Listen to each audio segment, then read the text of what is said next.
Amot ulo ngayon ang mga residente ng Camarines Sur sa pagkamatay ng kanilang kabuhayan matapos ang mahigit isang buwan na pagulan. Ang problema, hindi sila maabot ng tulong dahil sa pahirapan ang transportasyon doon. Ibalita mo, Efrel Kabatbat.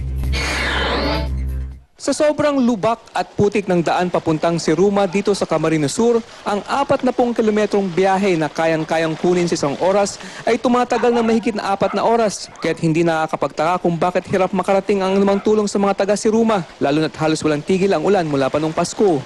Kung mahirap ang daan papuntang Siruma, mas mahirap ang kalagayan ng mga taga-barangay Tandok gaya ng mag-asawang Araceli at Hermogenes Bawa. Mula kasi na magsungit ang panahon, hindi na nakapangisda si Mang Hermogenes. Pagka malakas ang dagat, wala mapagkakita na kuniba kumaliban lang sa dagat. Kapansin-pansin na halos karamihan ng mga bangka sa Tandok ay nasa Pampang lamang. Sa loob ng 3 linggo, ngayon lang daw tumigil ang pagbuhos ng ulan dito sa barangay Tandok, Siruman. Pero nangangamba pa rin ang mga taga rito dahil sa posibleng pagtaas ng mga alon. Kung mapapansin nyo kasi, malapit lang ang pangpang ng dagat sa kanilang mga tahanan. Natatakot po kami kasi malakas na malakas ang dagat. Baka madala yung bahay namin. Kaya bukod sa tulong na gaya ng tubig, pagkain at gamot, may isa pang hiling ang barangay captain ng Tandok. Sana po matulungan kami sa breakwater, sa seawall. Matulungan kami ng gobyerno. Dito kami sa depressed area. Sabi pa ng mga taga-Tandok, sa tagal ng kanilang paninirahan dito, ito na raw ang pinakamahirap na panahon sa kanila. Nawalan na sila ng halap buhay. Posible para mawalan pa sila ng tirahan kapag nagtagal pa ang pagsusungit ng panahon. Errol Kabatbat, News 5.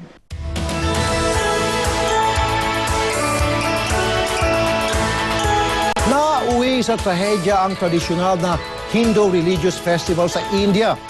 Mahigit 100 debotong namatay habang 50 naman ang sugatan matapos magpanik ang mga deboto. Nagsimulang trahedya nang magsalpokan ng isang bus at jeep malapit sa lugar ng pagdiriwang. Mas nagkagulo pa ang mga deboto nang mawala ng kontrol ang jeep. Noong 1999, 50 tao rin ang namatay sa isa ring stampede matapos magka-landslide sa lugar.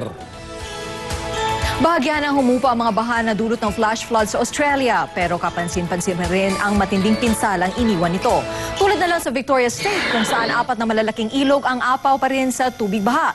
Libo-libong pamilya ang nawala ng tirahan habang lubog ang mga karamihan sa mga negosyo. Paralisado pa rin ang mga daanan para sa transportasyon. Nasa 30 ang namatay sa Victoria dahil sa insidente. Narito ang iba pang mga balita ngayong Lunes.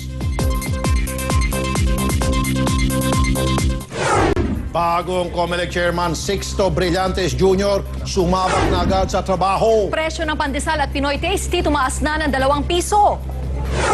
8 sa 10 pulis hindi raw marunong mag-imbestiga ayon sa mismo PNP. At presyo ng gasolina at diesel posibleng tumaas muli ngayong linggo ayon sa Department of Energy. At Rafi, diretso na tayo sa ating ibato. Kakaiba ang tumatayong assistant sa isang talyer sa North Carolina, USA. Siya kasi ay isang Nigerian dwarf goat.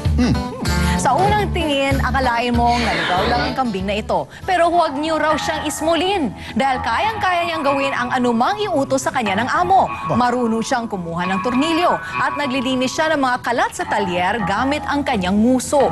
Tuwang-tuwa siyempre ang kanyang mga amo. Bukod kasi sa nakakatulong siya sa talyer, lumaki pa ang kanilang kita dahil instant hit ang kambing sa mga customers nila.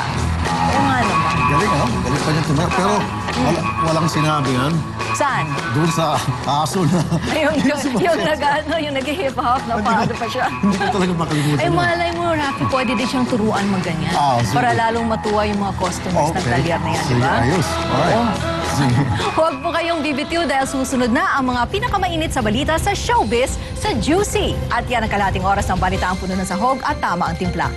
Makisalo ulit bukas alas 11:30 ng umaga dito sa Balitaang Tapat.